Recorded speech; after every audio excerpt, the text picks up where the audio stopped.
Assalamualaikum warahmatullahi wabarakatuh. Salam sejahtera untuk kita semua. Selamat siang rekan-rekan media Poskemlu, dimanapun rekan-rekan berada. Kami pada siang hari ini didampingi kembali oleh Mas Yuda yang menangani perlindungan warga dan Mas Rizal yang selama ini selalu mendampingi Ibu Menlu dalam berbagai aktivitas diplomasi yang dijalankan oleh Ibu Menlu khususnya dan Kementerian Luar Negeri. Saya pertama-tama mengucapkan selamat Hari Kartini bagi rekan-rekan media perempuan yang selama ini terus aktif dalam menyebarkan informasi di lingkungan Kementerian Luar Negeri. Kami senang bahwa kalau dari catatan kita di Kemlu, dari sedikit banyak wartawan Poskemlu sebagian besar adalah perempuan. Jadi selamat Hari Kartini bagi rekan-rekan sekalian. Hari ini kalau kita pada prinsipnya tema besar yang akan kita sampaikan adalah pertama mengenai perlindungan warga dan kedua menyangkut pada aktivitas diplomasi yang dilakukan oleh Kemlu dan secara spesifik yang langsung dikomandain dijalankan oleh Ibu Menteri Luar Negeri. Dan untuk itu kalau saya mencatat berbagai pertanyaan yang sudah masuk dari rekan-rekan sekalian berkisar pada isu perlindungan warga. Namun demikian ada beberapa hal yang juga menyangkut kerjasama bilateral. Saya ingin sedikit memberikan ilustrasi. Kalau rekan-rekan sekalian kemarin mengikuti ada penyelenggaraan webinar para duta besar perempuan kita di seluruh mancanegara yang berlangsung tadi malam. Dari tema yang diangkat adalah khusus menyangkut mengenai perlindungan warga dan kerjasama internasional. Jadi sekalipun banyak dari pertanyaan yang kami terima pada hari ini terfokus pada apa yang ditangani khususnya isu WNI kita di beberapa wilayah sekitar Indonesia, dikatakanlah di Asia Selatan dan juga di Asia Tenggara. Namun dari perbincangan yang kemarin kita sama-sama ikuti atau teman-teman mungkin banyak yang ikuti, permasalahan atau tantangan yang dihadapi terkait pelindungan warga juga dihadapi oleh diplomat kita di berbagai belahan dunia, bahkan di Amerika Selatan sekalipun, di Amerika Latin, kalaupun tidak banyak diungkap di pemberitaan, namun masalah-masalah itu ternyata bisa ditemukan di beberapa kawasan lainnya di luar kawasan yang selama ini menjadi kawasan yang tradisional, di mana kita selalu dihadapkan pada permasalahan atau tantangan menyangkut warga negara kita. Rekan-rekan sekalian, untuk pertama kalinya saya akan mengundang Bapak Yuda untuk berbagi mengenai isu yang saya lihat dari list pertanyaan sangat banyak menyangkut masalah majelis tablik. Silakan Mas Yuda. Terima kasih Pak Faizaza. Selamat siang teman-teman media semua. Mudah-mudahan semuanya dalam keadaan sehat. Kami mencoba untuk menjawab beberapa pertanyaan dari teman-teman media, terutama terkait dengan jamaah tablik. Mbak Yasinta dari Antara menanyakan bagaimana kondisi WNI jamaah tablik di India.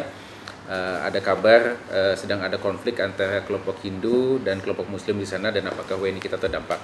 Jadi berdasarkan pengamatan kami saat ini tidak ada konflik terbuka antara kelompok Hindu dan kelompok Muslim yang ada di India. Berdasarkan pemantauan dari KBRI kita yang ada di New Delhi dan juga KJRI kita yang ada di Mumbai, kondisi WNI kita dalam keadaan aman di sana. Lalu pertanyaan yang kedua adalah apakah ada informasi bahwa WNI jamaah tablik di India kehabisan makanan dan bagaimana tindakan dari otoritas Indonesia. Jadi saat ini tercatat ada 717 jamaah tablik Indonesia yang tinggal di India. Dan saat ini mereka sebagian besar tinggal di lokasi-lokasi karantina yang ditetapkan oleh pemerintah India. Jadi memang pemerintah India telah menetapkan lokasi-lokasi karantina sesuai dengan ketentuan otoritas setempat, dan oleh karena itu logistik makanan itu dijamin oleh pemerintah India. Tapi tentu dari KBRI New Delhi dan juga KJRI Mumbai kita pun memberikan bantuan logistik non makanan seperti alat-alat higienis, masker dan juga hand sanitizer. Lalu pertanyaan ketiga, kabar mengenai WNI jamaah tablik yang sedang menjalani hukuman. Jadi sebagaimana kami tadi sampaikan, dari 717 anggota jamaah tablik Indonesia yang ada di India, terdapat saat ini 216 anggota jamaah tablik yang mendapatkan first information report dari otoritas setempat. Jadi first information report itu adalah laporan kepada pengadilan, di mana 89 diantaranya dalam status judicial custody. Terdapat beberapa tuduhan pelanggaran yang dikenakan oleh pihak otoritas India, antara lain adalah Indian Penal Code. Ini terkait dengan tuduhan karena kelalaian menyebabkan penyebaran penyakit. Lalu Epidemic Disease Act, ini terkait dengan tidak mematuhi aturan-aturan terkait dengan pengaturan Epidemic Disease Act. Lalu juga ada Foreigner Act, ini terkait dengan pelanggaran ketentuan visa. Dan yang terakhir adalah Disaster Management Act yang terkait dengan menolak mengikuti ketentuan dari pemerintah India terkait dengan penanganan bencana. Jadi ini ada 4, tentu masing-masing kasus bervariasi, tapi secara umum ada 4 hal tersebut yang diajukan kepada pihak pengadilan India.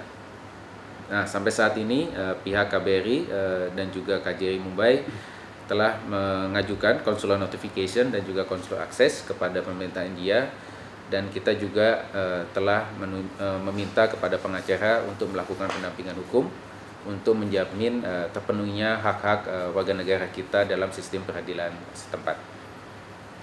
Lalu pertanyaan mengenai jamaah tabligh Pakistan dan di Bangladesh dan juga di negara-negara lain. Jadi dapat kami sampaikan jumlah anggota jamaah tabligh yang tercatat, sekali lagi yang tercatat oleh perwakilan kita terdapat 1.130 yang tersebar di 13 negara. Jadi ini adalah data yang tercatat di perwakilan kita, dan tentunya angka ini dinamis sifatnya. Di Pakistan ada 135 anggota jamaah tabligh dan di Bangladesh ada 162. Kondisi mereka relatif dalam kondisi baik walaupun dalam kondisi di lockdown. Demikian Bapak yang terkait dengan jamaah tabligh. Ini masih banyak pertanyaan yang lain Bapak, apakah? Baik, nanti kita skip dulu ya. Skip dulu, siap Bapak. Terima kasih Mas Yuda atas penjelasannya. Yang ingin juga kami garis bawahi adalah bahwa upaya-upaya pendekatan terus dilakukan oleh perwakilan kita di India, apakah itu di Mumbai maupun di New Delhi, antara lain dalam memasuki bulan suci Ramadan, telah dilakukan pendekatan pada intinya bagaimana bisa ada tambahan pasokan logistik bagi peserta jemaah tabligh yang saat sekarang sedang tersebar di banyak tempat. Bila tidak bisa menjangkau secara langsung, maka perwakilan kita di India menggunakan berbagai mekanisme, termasuk melalui jasa baik masyarakat kita di sana, ataupun peserta jamaah tabligh itu sendiri yang berasal dari India. Jadi pada intinya pendekatan terus dilakukan, dan upaya pendampingan hukum seperti tadi disampaikan oleh Pak Yuda terus disiapkan. Dengan demikian kita ingin memastikan bahwa mereka pada waktunya mendapatkan kepastian hak-hak mereka, dan dari sisi aspek kekonsuleran pun diberikan support atau dukungan. Selanjutnya teman-teman sekalian, sebelum kita masuk ke berbagai isu tambahan terkait pelindungan warga, saya ingin mengundang Pak Rizal untuk juga memberikan paparan atas hal-hal yang dilakukan oleh Kementerian Luar Negeri, khususnya Ibu Menteri Luar Negeri dalam beberapa hari terakhir dan kedepannya yang menyangkut dengan pelaksanaan politik luar negeri dan diplomasi Indonesia. Silakan Pak Rizal. Terima kasih teman-teman. Selamat siang semua teman-teman wartawan media. Sebagaimana tadi disampaikan Pak Faiza, saya ingin sedikit menjelaskan garis besar berbagai kegiatan Ibu Menlu sejak Jumat yang lalu ketika beliau menyampaikan press statement di hadapan teman-teman media, sampai juga insya Allah sampai akhir minggu ini Jumat. Teman-teman sekalian, kalau boleh saya klaster beberapa kegiatan Ibu. Pertama tentu terkait dengan kerjasama internasional yang terus disuarakan oleh Indonesia dan beberapa negara untuk bisa memastikan adanya kemitraan global terkait dengan memitigasi pandemi COVID-19 dan juga tentu memitigasi dampak ekonomi dan sosial dari COVID-19. Ada dua kegiatan terkait dengan hal tersebut. Ibu Menlu juga berpartisipasi dalam pertemuan ICJ, International Coordination Group. Sebagaimana sudah ini pertemuan kedua yang diikuti oleh Ibu Menlu. Memang pertemuan ini sifatnya rutin setiap 2 minggu sekali, di mana Menteri Luar Negeri dari kurang lebih 12 negara ikut membahas berbagai hal terkait dengan bagaimana kolaborasi global menghadapi COVID-19. Pada kesempatan pertemuan tersebut diadopsi sebuah deklarasi, political declaration, menteri-menteri negara-negara yang tergabung dalam International Coordination Group ini, di mana Ibu Menlu juga mengendorse dokumen tersebut. Dalam pertemuan, selain mengendorse political declaration yang dikeluarkan oleh ICJ, Ibu Menlu menekankan setidaknya 2 hal penting yang harus terus menjadi fokus negara-negara dalam berkolaborasi. Tentu yang pertama, apapun kerjasama yang dilakukan harus sifatnya action oriented. Jadi harus betul-betul bisa dirasakan manfaatnya oleh rakyat, paling tidak yang 12 negara yang ikut atau bahkan dunia. Selain action oriented, tentu apapun kerjasama ataupun political declaration ataupun kesepakatan yang dihasilkan dari sebuah pertemuan harus memberikan semacam hope atau harapan bagi rakyat kita semua, di mana kerjasama global ini bisa dapat mendorong percepatan dari mitigasi virus COVID-19 ini sendiri. Ada satu hal lagi yang Ibu juga sampaikan dan ini terus disuarakan oleh beliau dalam berbagai pertemuan, adalah memastikan seandainya nanti vaksin ataupun obat-obatan terkait dengan COVID-19 ini ditemukan, maka harus bisa dipastikan itu bisa diakses oleh negara berkembang. Terakhir juga message yang Ibu sampaikan di pertemuan ICJ adalah harus ada inovasi dari berbagai negara terkait dengan apa yang akan dilakukan oleh negara dan kerjasama negara. Karena kalau kita biasakan kalau pertemuan-pertemuan tingkat menteri apalagi berpikir atau inovasi terhadap sesuatu kesepakatan biasanya nggak mudah dicapai. Itulah yang disuarakan oleh Ibu Menteri Luar Negeri, di mana pada kondisi saat ini, di mana ini adalah situasi yang unprecedented, dibutuhkan sebuah inovasi atau gebrakan baru, kebijakan baru yang harus disepakati sehingga kita tidak menyikapi kondisi ini dengan business as usual. Itu kira-kira pertemuan di ICJ yang Ibu Menlu ikuti. Pertemuan kedua juga yang Ibu ikuti adalah pertemuan yang disebut dengan Regional Action Group for Asia Pacific.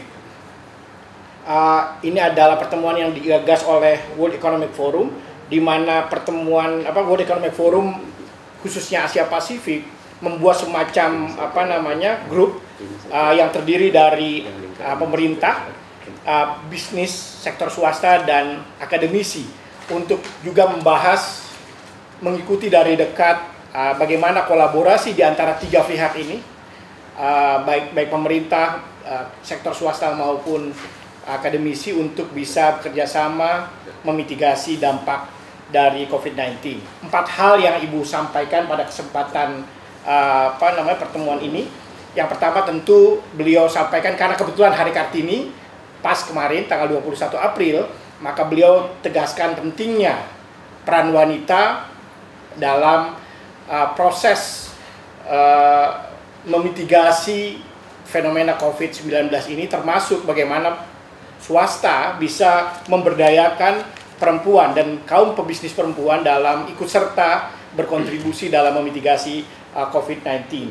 Hal yang kedua yang Ibu Menlu sampaikan tentu terkait dengan kembali bagaimana akses vaksin dan obat-obatan harus bisa dirasakan oleh negara berkembang dan negara yang least developed countries seandainya nanti vaksin itu ditemukan.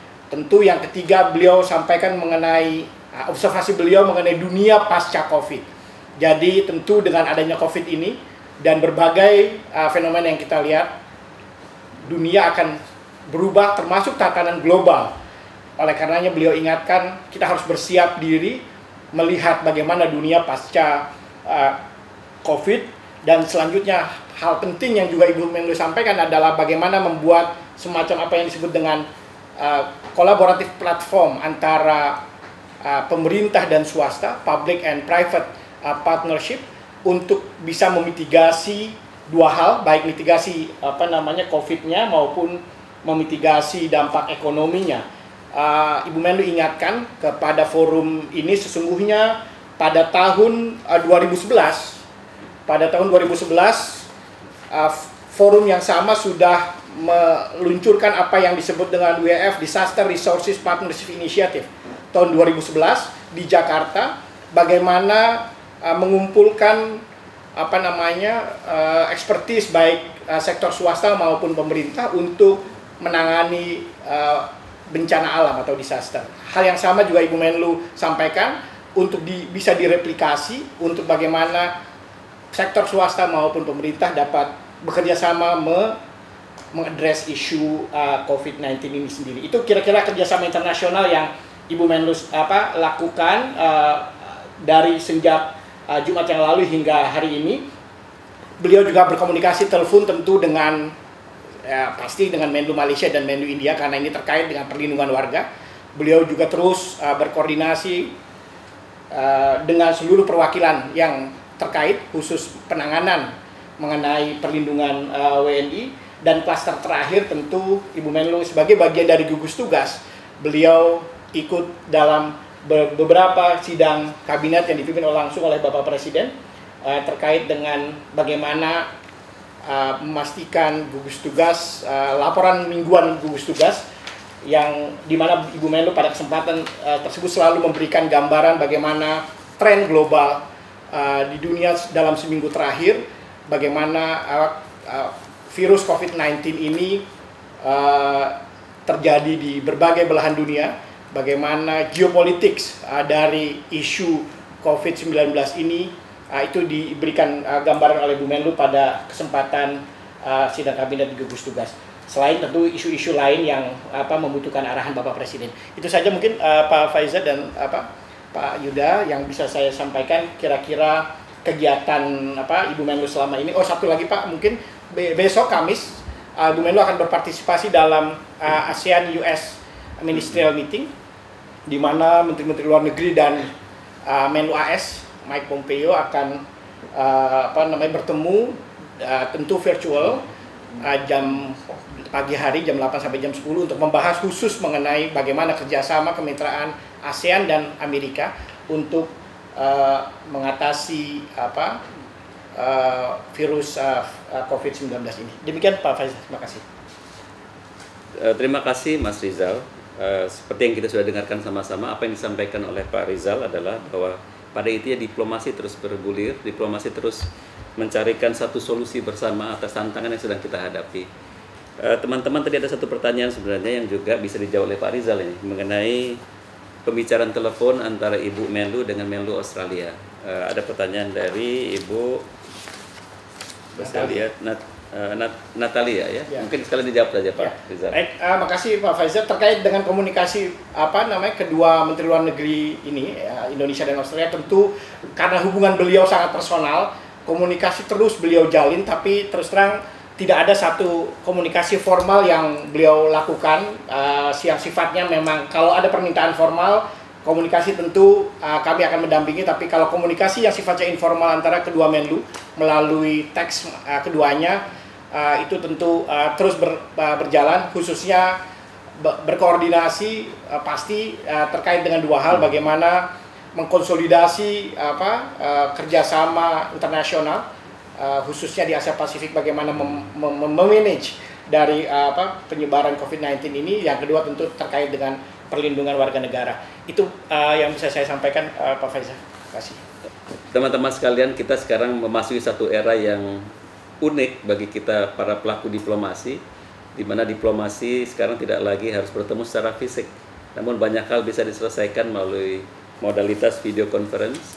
Dan tadi juga disampaikan oleh Pak Rizal bagaimana kedekatan interpersonal hubungan antar Menlu sehingga komunikasi melalui WhatsApp pun menjadi lebih intens, dan banyak persoalan dunia yang sudah diselesaikan melalui komunikasi virtual dan pembahasan melalui media sosial platforms. Ada beberapa pertanyaan spesifik yang kita sudah kompilasi dari teman-teman. Mungkin saya buka kembali untuk Mas Yuda memberikan penjelasan terkait isu, bukan isu ya, terkait kabar berita mengenai peningkatan korban meninggal karena COVID di Amerika Serikat dan penanganan mereka yang saat sekarang masih berada di kapal-kapal pesiar, ABK, dan hal-hal menyangkut WNI kita juga yang meninggal di Amerika Serikat. Silakan Mas Yuda. Siap. Terima kasih Pak Faisesa, Pak Rizal. Jadi kami mencoba merespon pertanyaan dari teman-teman media terkait dengan jumlah warga negara Indonesia yang meninggal di Amerika Serikat, 9, yang berarti jumlah paling banyak untuk negara-negara lain. Memang dalam catatan kami betul, jadi jumlah warga negara kita yang meninggal di luar negeri yang tercatat di data kami ada di 29 negara. Jumlah terbesar itu korban meninggal karena COVID-19 ada di Amerika Serikat, 9 orang, di mana 8-nya dari negara bagian New York. Lalu pertanyaan selanjutnya terkait tambahan satu warga negara Indonesia yang meninggal di Amerika Serikat. Tadi kami sudah sampaikan tambahan itu meninggal di negara bagian New York, dan 2 WNI di kapal pesiar. Jadi berdasarkan catatan kami, untuk yang di kapal pesiar, 1 ABK kita meninggal di kapal Oasis of the Seas, posisinya ada di Florida, Amerika Serikat. Almarhum sudah menjalani proses perawatan di rumah sakit yang ada di Florida, namun tidak tertolong sehingga meninggal. Dan yang kedua adalah yang 1 ABK kita yang bekerja di kapal MV Viking Star yang ada di Inggris saat ini. Dan pihak KBRI, baik KBRI kita yang ada di Washington DC, KJRI kita yang ada di Houston, maupun KBRI kita yang ada di London, sudah menghubungi pihak keluarga masing-masing, dibantu juga oleh Kemlu di pusat, dan kemudian kita juga sudah berhubung kepada pihak prinsipal untuk memastikan pemenuhan semua hak-hak almarhum terkait dengan hak-hak ketenaga kerjaannya. Lalu terkait dengan berapa jumlah ABK saat ini, jadi dapat kami sampaikan hingga hari ini angkanya memang dinamis, tapi berdasarkan catatan kami per hari ini terdapat 20.041 ABK kita yang bekerja di 158 kapal, gitu ya, baik kapal pesiar, kargo maupun perikanan yang berpotensi terdampak karena penyebaran COVID-19 ini. Jadi kami sampaikan ini belum semuanya akan dipulangkan, belum tentu semuanya akan dipulangkan, tapi berpotensi terdampak. Dalam pengalaman kami ada kapal-kapal yang memang mempunyai kasus riwayat COVID-19 di atas kapal, tapi ada juga kapal-kapal yang tidak punya riwayat COVID sama sekali, jadi clean. Namun karena memang penyebaran COVID-19 ini menghantam industri kapal pesiar dunia, jadi banyak pihak prinsipal yang kemudian memutuskan untuk menghentikan operasinya dan kemudian memutuskan memulangkan para ABK-nya, termasuk yang dari Indonesia. Nah, dalam penanganan kami selanjutnya, hingga saat ini dari tadi 20.041 ABK hingga saat ini terdapat 11.012 ABK yang sudah kita fasilitasi pemulangannya sejak bulan Februari yang lalu. Ini termasuk yang pertama-tama ketika kita memulangkan ABK dari kapal Diamond Princess dan juga World Dream. Dari proses ini, sekali lagi kita bekerja sama dengan pihak prinsipal. Tentunya kita mengedepankan tanggung jawab pihak prinsipal sebagai pemberi kerja sesuai dengan Undang-Undang 18 tahun 2017 mengenai pelindungan pekerja migran. Kita coba kedepankan tanggung jawab mereka, dan saat ini sudah berjalan relatif baik. Jadi pihak prinsipal yang memfasilitasi pemulangan baik melalui pesawat komersial maupun pesawat charter, dan ada juga yang mengantarkan langsung dengan kapal pesiar menuju ke Indonesia. Itu yang terkait dengan ABK. Mungkin langsung atau langsung aja? Siap. Lalu ada pertanyaan yang ini bukan terkait langsung dengan ABK, tapi terkait dengan kasus yang menimpa pekerja migran kita asal Cianjur dengan inisial EN yang ada yang ditemukan meninggal dengan luka penuh lebam di Arab Saudi. Jadi dalam kasus ini KBRI kita yang ada di Riyadh dan juga kami ada di pusat sudah menindaklanjuti. Kami sudah mengirimkan nota diplomatik kepada pemerintah Saudi untuk meminta penjelasan terkait dengan kasus ini. Berdasarkan informasi terakhir yang kami dapat sampai saat ini hasil penyelidikan pihak kepolisian belum menemukan tersangka. Kami juga masih menunggu hasil penyelidikan lebih lanjut dari pihak kepolisian. Sedangkan untuk pengurusan jenazah kami sudah berkoordinasi dengan pihak keluarga dan memenuhi keinginan dari pihak keluarga terkait dengan hal ini. Saya kira sudah kami jawab, Pak, terkait pertanyaan-pertanyaan. Oh, oke. Untuk angka-angka jamaah tablik angka jamaah tablik dapat kami sampaikan. Jumlah jamaah tablik total yang ada di seluruh dunia yang tadi kami sampaikan bahwa ini adalah angka yang tercatat oleh perwakilan kita di luar negeri, terdapat 1.130 yang tersebar di 13 negara. Seperti itu. Terima kasih Mas Yuda. Mas Yuda ini adalah direktur yang paling sibuk yang dalam konteks perlindungan warga. Sampai kita pun di Kemlu merasa terpanggil untuk memberikan perlindungan pada dirinya. Yang kadang-kala sampai tengah malam pun masih aktif terhubung dengan perwakilan kita di luar negeri karena masalah perbedaan waktu. Jadi semua informasi terkait masyarakat kita di luar negeri yang menghadapi tantangan atau permasalahan di mancanegara, terlepas dari jam yang berbeda dengan Jakarta, tetap akan dilaporkan kepada Pak Yuda. Rekan-rekan sekalian, ada pertanyaan juga spesifik mengenai perkembangan di Malaysia dan mudik ya. Ini menarik juga masalah mudik. Mengenai larangan mudik, apa yang sebenarnya kita lakukan saat sekarang adalah kita melihat dari pola kecenderungan bahwa selama ini yang banyak kembali ke tanah air di era atau di saat mendekati hari raya adalah mereka yang dari kawasan terdekat kita, khususnya dari Malaysia. Sehubungan dengan pertama-tama pendekatan adalah adanya MCO di Malaysia atau pembatasan perjalanan untuk orang Malaysia dan siapapun yang tinggal di Malaysia. Untuk itu pihak pemerintah Indonesia sangat aktif membagikan paket-paket sembako. Salah satu yang dilakukan tentunya diharapkan menyebabkan masyarakat tetap bisa tinggal di sana dan tidak memutuskan untuk kembali ke tanah air.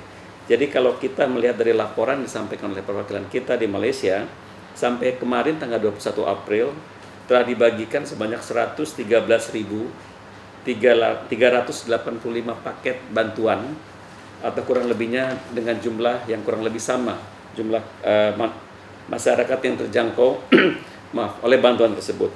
Jika ditambahkan dengan paket bantuan dari ormas atau masyarakat sebanyak 58.479 paket, maka hingga kemarin total bantuan yang sudah diberikan kepada masyarakat kita yang terutama yang terdampak oleh MCO adalah sebanyak 171.864 paket bantuan.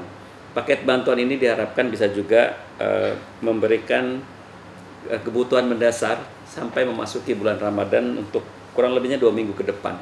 Jadi rekan-rekan sekalian, sejalan dengan himbauan pemerintah untuk tidak melakukan mudik, perwakilan kita luar negeri juga melakukan upaya menghimbau, memberikan himbauan kepada masyarakat. Misalnya di Singapura, Dubes kita juga telah memberikan kesempatan berdialog dengan masyarakat kita di sana untuk memberikan himbauan untuk tetap tinggal di Singapura. Dengan demikian tidak ada keperluan atau keharusan untuk kembali ke tanah air. Ada juga pertanyaan terkait apakah ketentuan pembatasan ini juga berlaku bagi warga negara asing di Indonesia? Tentunya apa yang diterapkan oleh pemerintah juga berlaku bagi warga negara asing, dan komunikasi antara Kemlu dengan perwakilan asing di Jakarta juga senantiasa secara berkeaturan kita memberikan informasi atas perkembangan penanganan dalam negeri, termasuk pembatasan-pembatasan yang dilakukan di beberapa tempat. Namun untuk komunitas diplomatik dan organisasi internasional, ruang gerak mereka masih dimungkinkan selama penerapan PSBB. Namun bagi warga negara asing tentunya mereka harus menjalani atau mengikuti apa yang menjadi pembatasan yang dilakukan oleh pemerintah daerah. Mengenai ada pertanyaan pemulangan WNI dari Malaysia. Yang ingin kami garis bawahi, tidak ada kebijakan pemerintah untuk memulangkan warga negara kita dari Malaysia. Apa yang sudah kita catat atau rekapitulasi sampai sekarang, memang ada sekitar 62.600 WNI kita yang kembali dari Malaysia. Itu adalah melalui satu proses mandiri. Mereka yang kembali ke Indonesia melalui jalan darat, udara, dan laut. Dengan demikian tidak ada pemulangan secara terstruktur, namun mereka memang kembali atas kehendaknya masing-masing. Ada pertanyaan khusus mengenai jalan mereka yang diperkirakan kembali melalui jalan tikus. Pemerintah melalui perwakilan kita di luar negeri melakukan koordinasi dan pemerintah setempat untuk memastikan tidak adanya tindakan ilegal untuk kembali ke tanah air dengan cara-cara yang tidak dibenarkan atau melanggar hukum. Dan untuk itu kegiatan pengawasan sudah lebih ditingkatkan di titik-titik yang selama ini atau di masa lalu digunakan untuk kembali ke Indonesia melalui jalan-jalan yang tidak ilegal. Jadi pada intinya adalah pencegahan sudah dilakukan. Apabila masih terjadi di lapangan, tentunya pemerintah daerah juga memiliki kewenangan untuk mengambil tindakan terhadap mereka yang masuk kembali ke Indonesia secara ilegal. Teman-teman sekalian, kalau saya melihat dari kumpulan pertanyaan, kurang lebih semuanya sudah kita respon ya. Ada satu lagi, silakan Mas Yuda. Mbak Lahas dari Tribun News mau menanyakan mengenai kelanjutan warga negara Indonesia asal Badung, Bali yang meninggal di Amerika Serikat ya karena COVID-19 ini. Jadi ini terkait dengan tadi yang kami sampaikan sebelumnya bahwa warga negara kita dari asal Badung, Bali ini adalah seorang ABK kita yang bekerja di kapal Oasis of the Seas yang meninggal di Florida. Jadi yang almarhum sudah dirawat di rumah sakit di Florida dan kemudian meninggal di sana. Kami sudah menghubungi pihak keluarga untuk menanyakan mengenai keinginan pihak keluarga. Informasi yang kami dapat, pihak keluarga ingin agar jenazah dapat dikremasi dan kemudian abunya dapat dipulangkan ke Indonesia. Jadi kami akan mencoba untuk bisa memfasilitasi permintaan keluarga tersebut. Sekaligus tentunya secara sesuai prosedur kita tetap akan meminta prinsipal untuk memastikan pemenuhan hak almarhum. Demikian Bapak. Terima kasih Mas Yuda. Pertanyaan terakhir kita lihat Singapura. Di sini ada pertanyaan mengenai adanya peningkatan penularan COVID di lingkungan asrama tenaga kerja asing di Singapura. Kami garis bawah tidak ada warga negara Indonesia yang tertular atau bekerja tinggal di asrama dan tertular. Jadi kalau dari data yang kita miliki 48 WNI yang positif COVID, mereka bukanlah dari klaster tenaga kerja asing yang saat sekarang dikarantina karena tingkat penyebaran cukup tinggi. Baik, mungkin itu sudah tercover semuanya. Rekan-rekan sekalian, terima kasih sekali lagi atas partisipasinya dalam press briefing pada hari ini. Kita mencoba merespon berbagai pertanyaan yang disampaikan yang memang sangatlah terpaku pada masalah penanganan WNI. Namun yang ingin juga kita garis bawahi bahwa terlepas dari upaya terus-menerus pemerintah untuk memberi pelindungan terhadap warga negara Indonesia, aktivitas diplomasi terus berjalan dengan aktifnya. Tidak saja terpaku pada isu-isu COVID, namun isu-isu lain kerjasama internasional pasca krisis ini bisa tertangani. Dengan demikian, sebelum kami tutup, bagi rekan-rekan yang menjalani ibadah puasa Ramadan, kami ucapkan selamat menjalani ibadah puasa Ramadan dan tetap sehat, dan insya Allah kita bertemu kembali dalam kondisi yang lebih baik lagi. Terima kasih, selamat siang.